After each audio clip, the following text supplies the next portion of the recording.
तो आज हम क्रोमोसोमल थ्योरी पार्ट 2 लेकर आए हैं। फर्स्ट पार्ट में हमने ये समझ लिया था कि क्रोमोसोम कहाँ से आया, इस पे कितने सिद्धांत बने, कौन कौन इसमें पार्टिसिपेट किए साइंटिस्ट। अब हम यहाँ पे ये समझेंगे कि जो हमारे टी.एच. मॉर्गन साहब थे, टी.एच. मॉर्गन साहब वो कैसे अपना एक्सपेरिमेंट किए, क्यों ड्रोसोफिला को ही चुने, कोई और जीव को क्यों नहीं चुने। तो इन तमाम बात जानकारी के लिए आप वीडियो में अंत तक बने रहिए।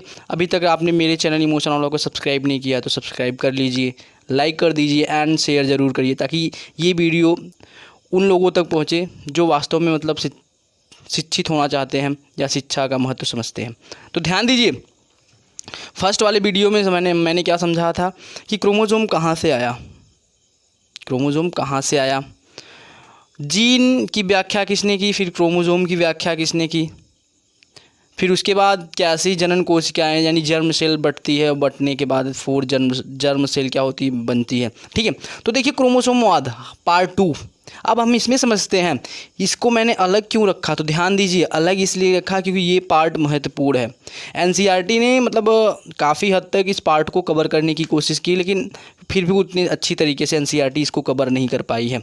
तो ध्यान दीजिएगा, हम बात करें क्रोमोसोमल थ्योरी, तो पहला नाम हमारा आएगा टी.एच. मॉर्गन। कौन आएंगे भैया, टी.एच. मॉर्गन, एक ऐसे साइंटिस्ट जिन्होंने बायोलॉजी की दुनिया में एक अलग पहचान बनाई। और टी.एच. मॉर्गन के थ्योरी के फलस्वरूप हम ये समझ पाए कि एक जीन कैसे म्यूटेड होता है, कैसे उनके लक्षण प्रदर्शित होते हैं, और क्या कहते हैं जो क्रोमोसोम होता है वो कैसे रिएक्ट करता है। तो ध्यान दीजिए, पहली बात टी.एच. मॉर्गन ने क्या समझा, टी.एच. मॉर्गन ने जो सटन और बोबेरी ने सिद्धांत दिया था, उसी सिद्धांत को प्रयोगात्मक रूप से उसको एक्सप्लेन किया। किस पे एक्सप्लेन किया, तो ध्यान दीजिएगा, ड्रोसोफिला मेलनागेस्टर, एक फल मक्खी, फ्रूट फ्लाई जिसको कहते हैं, क्या कहते हैं, फ्रूट फ्लाई को चुनने के 3 कारण थे। कितने कारण, 3 कारण। पहला कारण अगर हम देखें तो फ्रूट फ्लाई को हम आर्टिफिशियली लैब में संकरण करा के नई संतति को उत्पन्न करा सकते थे। दूसरा कारण ये था कि जैसे हम जानते हैं कि हम लोगों में जो क्रोमोसोम टाइप होता है वो XY होता है, किसमें, मेल में, और क्या कहते हैं XX होता है फीमेल में। सेम प्रोसेस इसमें भी है कि XY किस में होगा, मेल में, XX किस में होगा, फीमेल में। अब जो तीसरी बात ये है कि क्या कहते हैं, इनमें लक्षण का नर और मादा का विभेद करना, यानी मेल और फीमेल में अंतर समझना, डिफरेंस करना बहुत आसान होता है। मेल हमेशा छोटा होता है, फीमेल हमेशा बड़ी होती है। तो यही 3 कारण थे जिसको टी.एच. मॉर्गन ने सिर्फ ड्रोसोफिला को ही चुना। किसको चुना, ड्रोसोफिला को। तो देखिए, ये जो पैटर्न बने हुए, इसके कुछ पासवर्ड्स हैं। जैसे आप मोबाइल में पैटर्न रखते हो तो उसके कुछ पासवर्ड्स होते हैं, उसके कुछ क्या कहते हैं पासवर्ड होते हैं, उसी पासवर्ड के थ्रू वो पैटर्न खुलते हैं। तो ध्यान दीजिए, यहाँ पे 2 क्रॉस कराए गए हैं। टी.एच. मॉर्गन ने 2 क्रॉस कराया। कितने क्रॉस, 2 क्रॉस। तो 2 क्रॉस कराने का मतलब क्या था, 2 क्रॉस ही क्यों कराए, या एक क्रॉस में क्यों नहीं समझा पाए कि ये अलग है, ये अलग है। तो ध्यान दीजिए, टी.एच. मॉर्गन के साथ साथ उनका एक चेला भी था, स्टूडेंट था। जैसे कोई गुरु आपको पढ़ा रहा है तो इसमें से न जाने कितने लोग साइंटिस्ट बनेंगे जो अपने गुरु के सिद्धांतों को आगे बढ़ाएंगे। तो जब टी.एच. मॉर्गन ने ये बताया कि जो जीन होता है, क्या क्रोमोसोम होता है, वो क्या होता है, एक लक्षण को दूसरी पीढ़ी में ले जाता है। बात समझ में आ गई, ठीक है। अब उनके जो स्टूडेंट थे, कौन, अल्फ्रेड स्टीवर्ट। कौन था, अल्फ्रेड स्टीवर्ट। उन्होंने कहा, गुरु आप ये बता रहे हो कि जो क्रोमोसोम होते हैं वो लक्षण के वाहक होते हैं, वही उसी के द्वारा क्या होता है, अगली पीढ़ी में लक्षण जाते हैं। ये बात राइट है, लेकिन कैसे, बात करते हैं कैसे। तो कैसे कहने का मतलब यहाँ पे क्या था कि उनमें क्या भिन्नताएं रहेंगी कि वो अगली पीढ़ी में वो लक्षण जाएंगे, या क्या भिन्नताएं रहेंगी कि वो अगली पीढ़ी में न जाकर F1 में न प्रदर्शित होकर F2 में न प्रदर्शित होकर F3 में प्रदर्शित होते हैं। तो टी.एच. मॉर्गन साहब मतलब भाई वो गोल्ड नोबेल प्राइज़ पा चुके हैं इसी के सिद्धांत के फलस्वरूप। तो वो भी क्या हुए, मतलब वो सोचने लगे कि हाँ वास्तविकता क्या है, कि कैसे हम नापें जीनों की बीच की दूरी कितनी रहेगी कि वो जीन संलग्न हो के लिंकेज हो के उनमें लिंकेज होगा और क्या कहते हैं वो अगली पीढ़ी में वैसे ही के वैसे रहेंगे। अब कितने जीन की बीच की दूरी होगी जो क्या कहते हैं अगली पीढ़ी में चेंज हो सकते हैं। तो ध्यान दीजिए इन सब की बातों को हम प्रूव करेंगे। कैसे प्रूव करेंगे हम, पहला ये क्रॉस ए है, ध्यान दीजिए ये क्रॉस ए है, ये क्रॉस बी है। तो ध्यान दीजिए हम पहले ये समझते हैं इसका पासवर्ड क्या है, क्योंकि हम जीनोटाइप तभी फिनोटाइप तभी बता सकते हैं जब जीनोटाइप पता हो। तो ध्यान दीजिए जीनोटाइप पता होने का मतलब क्या होता है कि हम किसके बीच क्रॉस करा रहे हैं, किस किस लक्षणों को हम लिए हैं। तो ध्यान दीजिए पहले वाले क्रॉस में हमने लिया वाई किसको प्रदर्शित कर रहा है, पीला रंग यानी बॉडी को, पीले बॉडी को प्रदर्शित कर रहा है। वाई किसको प्रदर्शित कर रहा है, पीला बॉडी, यानी जो उस मक्खी का शरीर कैसा होगा, पीला होगा। डब्लू किसको प्रदर्शित कर रहा है, डब्लू प्रदर्शित कर रहा है वाइट आँख यानी वाइट आइज़, जिसको कहते हैं सफ़ेद आँख। तो हमने पहला लिया पीला शरीर और सफ़ेद वाली मक्खी, फल मक्खी, पीला शरीर सफ़ेद वाली फल मक्खी, ये क्या रहेगी, मादा रहेगी। तो ध्यान दीजिएगा इस बात को, आप ध्यान दीजिए क्या रहेगी, ये मादा रहेगी। अब हम क्रॉस किस पे करा रहे हैं, तो दूसरा हमने लिया एक नर लिया जिसका शरीर क्या था, भूरा था। तो वाई प्लस किसको डोनेट दर्शा रहा है, भूरे शरीर को, और डब्लू प्लस किसको दर्शा रहा है, लाल आँखें, किसको दर्शा रहा है, लाल आँखें। यहाँ तक आप लोग समझ गए। यानी ये पासवर्ड है और इसी पासवर्ड के थ्रू ये पैटर्न चलेगा। एक बार हम और रिपीट कर देते हैं। वाई किसको दर्शा रहा है, तो वाई दर्शा रहा है पीला शरीर, किसको दर्शा रहा है, पीले शरीर को, और डब्लू किसको दर्शा रहा है, सफ़ेद आँख को। ठीक है। अब दूसरा वाई प्लस किसको दर्शा रहा है, तो भूरा शरीर, वाई प्लस किसको दर्शा रहा है, भूरा शरीर, और डब्लू प्लस किसको दर्शा रहा है, लाल आँखें। ये आपका ए का क्रॉस हो गया। अब ध्यान दीजिए अब हम यहाँ पे करते क्या है, तो यहाँ इन दोनों फिगर में आप कुछ तो अंदाज़ा ये लगा सकते हैं, कुछ तो अंतर है, कुछ तो अंतर है, वो अभी हम बाद में समझेंगे। तो देखिए हम अगर इसको ऐसी फिगर देकर मान लो ये निशान लगाएं, नर मेल और फीमेल का निशान न लगाएं, फिर भी हम मतलब कैसे समझ सकते हैं कि कौन मेल है कौन फीमेल है। देखिए यहाँ पे हम लोग क्या समझेंगे, अब इस पासवर्ड के द्वारा इस पैटर्न को हम खोलेंगे। क्या करेंगे, इस पासवर्ड के द्वारा इसी पैटर्न को हम खोलेंगे। तो देखिए अब हम यहाँ तक समझ गए कि ये फीमेल है ये मेल है, क्योंकि इसके पास एक ऐसा गुणसूत्र है जो इन दोनों के बीच नहीं है। तो इसी से हम पता लगाएंगे कि ये फीमेल है और ये मेल है।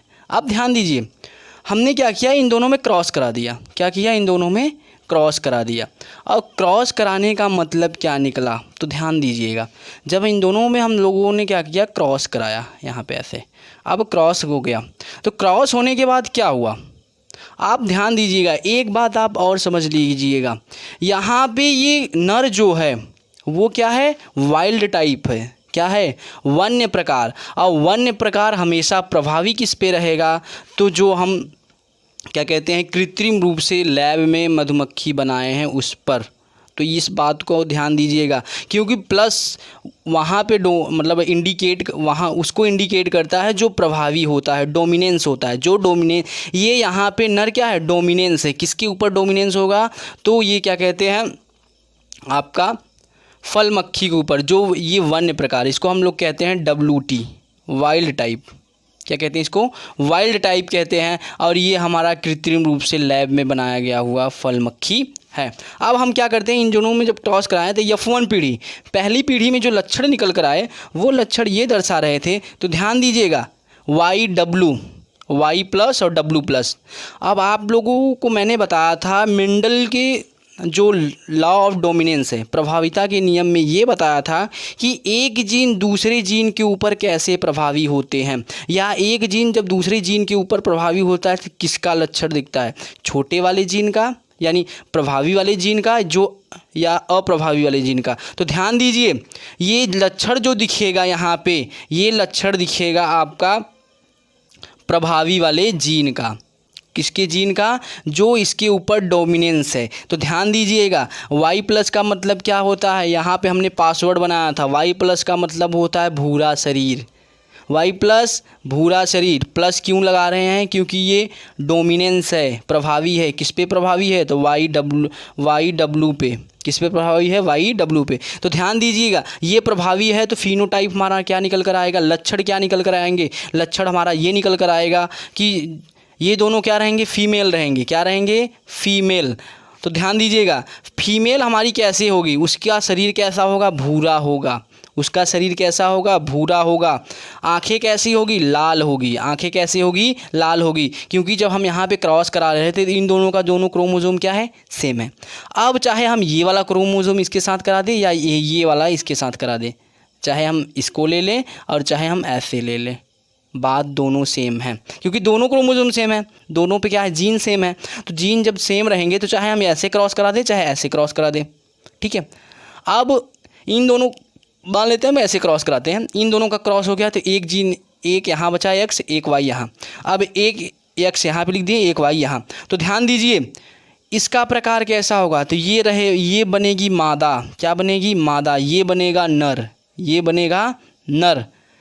क्यों बनेगा, तो ध्यान दीजिएगा, जब जीनों का गुणसूत्रों का क्रॉस हुआ तो गुणसूत्रों का क्रॉस होने के बाद यहाँ पे दोनों समान थे, यहाँ पे क्या थे, दोनों समान। अब इसमें से चाहे ये ले लें चाहे ये, तो उन दोनों एक इससे करा देंगे, एक इससे करा देंगे। अब जब एक इससे कराएंगे तो आप लोग ये ध्यान दीजिएगा कि Y पे कोई जीन नहीं है।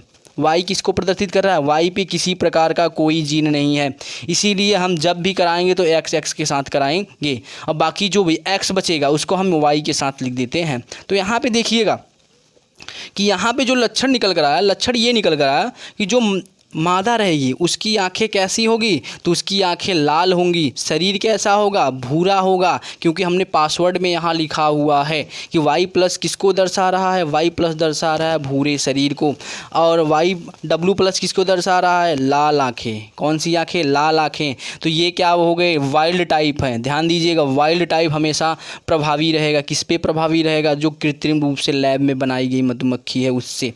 अब ध्यान दीजिए, तो F1 पीढ़ी में हमने देखा कि जो हमारी मादा है यानी जो फीमेल है वो कैसी हो गई है, उसकी आंखें लाल हो गई है और उसका शरीर भूरा हो गया है। अब यहाँ पे बचा हमारा मेल, यहाँ पे क्या बचा, मेल। तो मेल पे कोई ना तो प्लस है, कोई भी प्लस नहीं है। इससे क्या है, इससे ये मतलब निकलेगा कि जीन किसके पास है, X के पास। लक्षण किसका विकसित होगा, X का विकसित होगा। तो कहने का मतलब जो मादा रहेगा वो कैसा रहेगा, तो उसकी आंखें रहेंगी सफ़ेद, शरीर कैसा रहेगा, येलो रहेगा। यानी जो नर होगा उसका जो शरीर रहेगा, बॉडी रहेगी वो येलो होगी और उसकी आंखें क्या होंगी, वाइट होंगी। और जो मादा रहेगा उसकी आंखें कैसी होंगी, लाल होंगी। और क्या कहते हैं, शरीर कैसा होगा, भूरा होगा, क्योंकि हम जानते हैं हमेशा वन्य प्रकार किस पे प्रभावी रहता है, जो कृत्रिम रूप से लैब में बनाई गई मधुमक्खी है, फल मक्खी है, उसमें प्रभावी रहेगा। अब देखिए इन दोनों क्रॉस में एक क्रॉस A है यहाँ पे। अब इसको हम थोड़ा सा साइड करते हैं। अब आप देखिए एक क्रॉस A कराया, एक क्रॉस B कराया। अब आप देख के कुछ अंदाज़ा लगा सकते हैं कि इन दोनों में क्या अंतर है, इन दोनों में क्या अंतर है, क्योंकि तभी ये परसेंटेज हम लोगों को मालूम चलेगा कि इस परसेंटेज का मतलब क्या होता है। यहाँ पे जो लिखा गया है इस परसेंटेज का मतलब क्या, वास्तविकता इसकी क्या है, क्या इसके महत्वपूर्ण उपयोग हैं। जैसे आप देखो यहाँ पे कितना परसेंटेज है यहाँ पे, तो यहाँ पे आप देख सकते हो 98.7% है और यहाँ पे कितना 1.3%। ये क्या दर्शाता है, ये क्या इंडिकेट करता है। और क्या कहते हैं, यहाँ पे बी वाले क्रॉस में हम देखेंगे कि यहाँ पे 62.8% है, यहाँ पे 37.2% है। तो ये किसकी इंडिकेशन या क्या इंडिकेट करना चाहता है, तो ध्यान से सुनिए। हमने बताया था जो अल्फ्रेड स्टीवर्ट वेंट थे, उन्होंने कहा गुरु आपने ये सिद्धांत तो दे दिया, एक्सपेरिमेंट भी करा दिया, लेकिन आप ये कब डिसाइड करोगे कि जो आने वाला लक्षण है वो F1 में कब प्रदर्शित होगा, या कितने % चांस होंगे वो F1 में होगा या F2 में होगा या F3 में होगा। तो टीएच मॉर्गन ने क्या किए, एक्सपेरिमेंट कर दिए। एक्सपेरिमेंट करने के बाद उनका जो नतीजा है वो दे दिए। अब वो जो जीनों के बीच की दूरी थी तो उनका एक पैमाना बना। पैमाना बनने का मतलब ये रहा कि जो स्टीवर्वेंट थे उन्होंने क्या किया है, एक पैमाना बनाया। पैमाना बनाने का मतलब क्या कि हम देखते हैं कि दो जीन की दूरी कितनी होनी चाहिए, दो जीन की दूरी कितनी होनी चाहिए ताकि वो लक्षण एक दूसरे से संलग्न रहे, लिंकेज रहे और वही F1 में प्रदर्शित हो, F2 में प्रदर्शित हो और F3 में। तो ध्यान दीजिए, जब हमने F1 में जब हमने एक क्रॉस ए कराया तो इसमें हमने देखा कि जो लिंकेज है वो 98.7 है। इस बात को आप लोग ध्यान से समझिएगा कि जो लिंकेज है 98.7 है और जो रिकॉम्बिनेशन 1.3 है। कितना है, 1.3। कारण क्या है, कारण है कि जीनों के बीच की दूरी। तो ध्यान रखिएगा, रिलेशनशिप तभी चलती है, आप ऐसे ही समझ लो कि रिलेशनशिप तभी चलती है। ध्यान से समझिएगा कि रिलेशनशिप तभी चलती है जब आप और सामने वाला दोनों क्या हो, रिलेट हो एक दूसरे से और दोनों एक दूसरे के पास हो। जैसे ही वो दूरियां बढ़ी, ध्यान दीजिएगा, जैसे ही दूरियां बढ़ी तो वैसे क्या होता है कि जो उसके पास रहता है उससे वो रिकॉम्बिनेशन करना शुरू कर देता है, यानी नया रिलेशन बनाने के लिए तैयार हो जाता है। तो ध्यान दीजिए, आप साइंस को ऐसे भी समझ सकते हैं कि ये दो लोगों के बीच में रिलेशन है तो दूरी कम है, और जैसे ही रिकॉम्बिनेशन हुआ तो वो क्या होगा, दूरी बढ़ जाएगी। और दूरी तब रिकॉम्बिनेशन तभी होता है जब दूरी बढ़ती है। तो रिश्तों के बीच में दूरियाँ जितना हो सके उतना अच्छे से मतलब पास रहें, मेंटेन करके रहें, ताकि हम लोगों में जो लिंकेज बने रहें, F1 में साथ चले, F2 में साथ चले, जब भी पैदा हो तो साथ पैदा हो। जी कहते नहीं, सातों जन्म साथ में रहेंगे।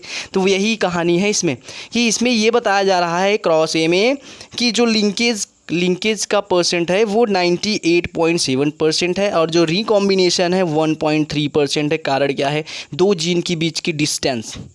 तो डिस्टेंस जितनी ज़्यादा रहेगी रिकॉम्बिनेशन उतनी अच्छे से होगा, डिस्टेंस जितनी कम रहेंगी सातों जन्म में साथ रहेंगे, यानी F1 में भी वो साथ रहेंगे, F2 में भी साथ रहेंगे और F3 में।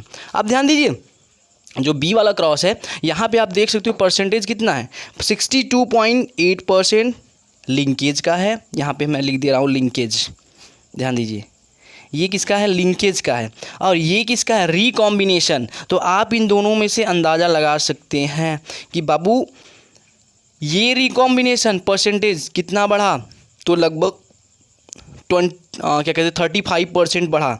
और यहाँ पे रिकॉम्बिनेशन कितना था, 1.3%। कारण क्या है, जीनों की बीच की दूरी, यानी स्टीवर्वेंट ने यही बताया था कि दो जीनों की बीच की दूरी अधिकतम कितनी होनी चाहिए, यानी संलग्न साथ साथ पैदा होने के लिए, साथ साथ रहने के लिए, तो 10 मैप होनी चाहिए। इस बात को आप लोग समझ लो, कितना होना चाहिए, 10 मैप। क्योंकि मैप रिप्लिकेशन, जो रिप्लिकेशन का सिद्धांत था वो कौन दिया था, स्टीवर्वेंट। वो किसके स्टूडेंट थे, टीएच मॉर्गन के। तो ध्यान दीजिएगा, रिश्तों के बीच में दूरियां बढ़ी तो नए रिश्ते बनना शुरू हो जाएंगे। रिश्तों के बीच में दूरियां नहीं बढ़ी है तो जाहिर सी बात है वो एक दूसरे से संलग्न रहेंगे, लिंकेज बताएंगे और साथ ही F1 में भी साथ रहेंगे, F2 में भी साथ रहेंगे। तो ये हुआ F1 पीढ़ी। अब हम इसके बाद डिस्कस करेंगे F2 पीढ़ी में, तो वीडियो में कंटिन्यू आप बने रहो। इससे जो नई वीडियो आने वाली है इसमें हम ये डिस्कस करेंगे कि F2 में क्या रिजल्ट आया, क्या इसमें ये जो जनक हैं, ये जो पेरेंट्स हैं उसके, क्या इसमें वो पेरेंट्स के आकार के जैसे हैं, या जो इसमें परसेंटेज दिखा रहा है कि रिकॉम्बिनेशन बनेगा, तो उसमें हम देखेंगे कि उसमें क्या बदलाव हुआ। वो F2 का हम एक अलग से वीडियो बनाएंगे और उसमें हम समझाएंगे कि क्या रिज़ल्ट आया। तो वीडियो को अंत तक देखने के लिए मेरे चैनल इमोशन वाला को सब्सक्राइब करो, लाइक करो और शेयर ज़रूर करना, ताकि ये वीडियो सभी तक पहुँचे और सपोर्ट करिएगा। तो नेक्स्ट के लिए तैयार हो जाइए। F2 पीढ़ी मैं जल्द लाने वाला हूँ, तब देखेंगे इन दोनों में कितनी लिंकेज है और कितनी रिकॉम्बिनेशन है। रिश्तों में अगर दूरियाँ बढ़ी तो रिकॉम्बिनेशन, उनके बीच में दूरियाँ घटी तो लिंकेज। यही है हमारे टीएच मॉर्गन और स्टीवर्वेंट का क्या सिद्धांत। थैंक